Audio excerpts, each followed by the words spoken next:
Welcome, Airgun Geeks. I have another amazing interview today. I've been here at the Karma booth now for a little while. I've done an interview with the Donnie Do, and now I've got the guy who set the airgun world on fire with this gun right here to actually take us through it and talk about, number one, this gun, and number two, what it takes to win 3 really impressive competitions in 2023. Awesome. And I was there when your old man almost took one of those victories away from me. Pyramid Air Cup. Yep. Yep. So, Thayne, thank you for joining me and giving me some of your valuable time at EWA 2024. Tell us a little bit about your experience in 2023. Awesome. So, yeah, like Bill said, pretty cool, pretty awesome gun, right? Yeah. I mean, well, none of us have been able to see it or shoot it. You've hogged them all. no, there were 10 of them. There were 10 guns. So a few people have experienced it, but we didn't get this gun until about 2 weeks prior to RMAC. Oh, wow. And so we sat down and we shot it, 100 yards, tested it out, and we were just blown away by the accuracy. And we called up Donnie and we said, Donnie, we want to shoot it. This thing's amazing. And so we shot it at RMAC. As you saw, me and my dad, we qualified first and second, him first, me second. And then when we went to the finale, it reversed. And I took first, he took second. So an amazing gun, super performer. Just, I've never shot a gun as consistently accurate as this gun is. But we did that. Then we said, okay, that's cool. We won one. And everybody's eyes got open, right? Went to Pyramid Air Cup. That's the one you were talking about. Yeah. Went and shot there. That's where it got a little dicey. Yeah. Yep. Got a little dicey. I ended up winning that one. And then I remember having a conversation with Donnie at Pyramid Air Cup, and we said, that's 2 for 2. We've got to do EBR. So we went down to Arizona. We hit Not too much pressure. Yeah. I need a trifecta thing. Get to work. Yeah, and I remember being down there, and we're like, all right, we're just focusing on Benchrest. We're going to shoot Benchrest. And some of the AOA guys were saying, "What? Okay, I don't want you to win, but wouldn't it be cool if you got 3 for 3?" And I was like, well, yeah, it would be awesome. Yeah, it would. And as luck would have it, you know, and practice and skill and all the other things that combine to make that happen. Sure. We got 3 for 3, and we took the Extreme Benchrest title and won that third competition. So this rifle right here is basically 2023. All the stuff that we learned, the things that we found out and said, change, make this rifle better. It wasn't simple.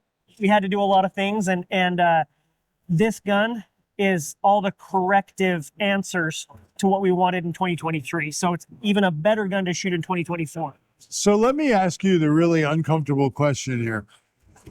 Going into 2024, Yeah. you're obviously going to be at some high-profile events. Targets on my back. Everybody's coming. My question to you is, does Thayne pick up the gun that he got dialed in 2023, or is he going to bring one of this generation of the actual production units? What's your choice there? Yeah, well, I'm hoping to shoot the newest version. That's what I want to shoot, right? We're supposed to be getting a shipment of these guns the end of this month.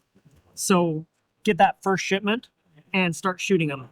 So that's terrible odds for the rest of us airgunners if Thayne's going to have that much time to get his gun dialed. I mean, when you only had 2 weeks, we had a chance. Uh-huh. If you got months, man, we're in trouble. We got our homework. Well, I mean, it's anyone's game when it comes down to it. Yeah. But as we've seen, like, there's a lot of things that have to come into play for somebody to win, right? Sure. The gun's got to be accurate. You've got to be able to judge the wind right. There's luck involved. There's practice. There's skill. You got to hope your there's a dad lot. has a bad day. Hope my dad has a bad day. Yep. Well, and the thing about it is that there's a lot of things we do for preparation, right? We don't just show up and then shoot the gun. Yeah, Like, we go out, we practice, sure. and we do everything we can with sorting the pellets to get the best quality ammunition as possible. And then we go to these competitions and we shoot how we practice. It's how we've trained over and over and over again. Yeah. you know, and we're using the best of all the equipment. We've got this gun, we've got our universal monopod, if you guys have seen that before. Yeah. That adds 10 points to your score easy. Like, just having that rear monopod system is a game changer. So there's a lot of things that we use and utilize in these competitions to make us just that much better. Well, you know, in any competitive arena like Formula One, right? Uh-huh. The amount of money it takes to separate yourself in the field from those guys who are already spending billions of dollars, right? Sure. To field a car. That spend to get that little bit better becomes exponentially greater. The differential between the dollar versus the change. And, you know, I honestly believe that this is going to make a lot of people more competitive in the Benchrest world. We're actually really excited to get this into everyone's hands. Yeah. Honestly, like, we want everybody shooting one of these, Yeah. and seeing the difference. And but yeah, I mean, I think the level of competition, the bar is going to come up. Yeah. Once everybody has this in their hands, like, to go and compete against everybody on that same level. And cool. it's also an opportunity for Thayne to come to that competition and say, hey, it wasn't the gun all, you know, part of that was my performance too. So it absolutely gives you that little edge that you can say, yeah, it wasn't all the gun, guys. Sure. It's also being a great shooter and putting in the time, Well, and which you obviously did. yeah, no, absolutely. I mean, we put in a lot of practice, and one thing I can tell you, one of my favorite things about this gun is the barrel, right? Like, I know a lot of air gunners out there for years and years. If they go to a different gun, they pull their barrel, they found that perfectly performing barrel, and they take it with them and they stick it in another gun. They don't trust any other gun without their barrel. Right. I was totally comfortable shooting my gun, or I could toss it, you know, in the corner and pick up Donnie's gun and shoot it, or toss it in the corner, pick up my dad's, or toss it in the corner, pick up somebody else's guns.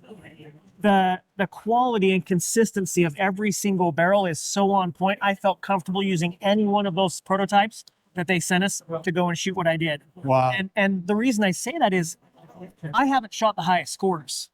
My dad and Donnie both shot much higher scores. Like, I shot a 239 at RMAC. Donnie, I know, shot at 245. I think my dad shot a 244, 245. I mean, that's incredible. Missing 5 from 100. So the gun is capable.